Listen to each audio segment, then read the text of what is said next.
Brilliant. Thanks, Heather. Again, this is really relevant given the competitiveness of the EPR candidates market at this current time. I think, if we're keeping in mind the EPR implementation deadline set by the government, the EPR candidate market has become very competitive, with many trusts up and down the country simultaneously implementing EPR systems.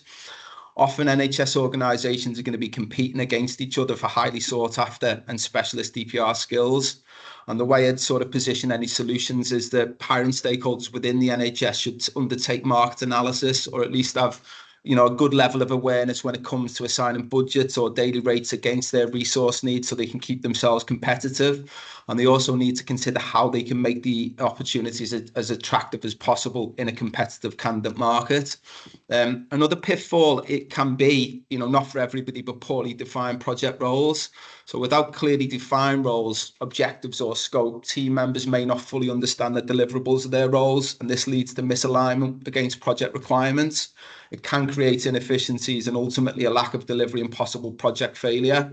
Again, a way to avoid this is to take time to scope out resource and requirements thoroughly, ensuring key competencies and required experience is captured to ensure adequate skill match against the needs of the project. And this is a really pertinent point for me, is how organisations engage specialist resource for their projects. Quite often, we're seeing organisations go to market with highly specialised EPR roles that could be better positioned, so making the opportunity much more attractive to the candidate market and in turn attracting a higher calibre candidate pool. And for me, NHS trusts can make themselves more competitive in the way they position the hires, such as procuring services via a managed service or a consulting contract. Factors that would also typically inform the IR35 status or determination. Many of the candidates who offer highly specialised skills really only want to work outside of IR35.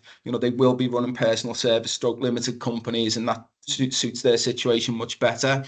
And then leading from that last point, recent trends suggest that the NHS interim management market is going through a period of unconscious change, in that we're finding many more of our NHS clients are moving away from pure interim engagements and moving towards that model I mentioned of a managed service, or completely outsourcing the delivery and the financial risk of delivery to a delivery or consultant partner. Whereby the consultant partner will absorb the liability, assume the responsibility for building the appropriate team and resource, and ultimately delivering the agreed project objectives. And then lastly, another consideration is also offering remote or hybrid working options to make the role more attractive. I think everybody knows that, the working world has changed post-COVID, and organisations should identify with that change. They're the sort of key points I've mentioned. Thanks, Heather. Yeah, thanks, Andy. And absolutely right. I think that's the beauty of having different models. And I think does seem to be more of a trend toward that managed service offering at the moment, for sure. Most definitely.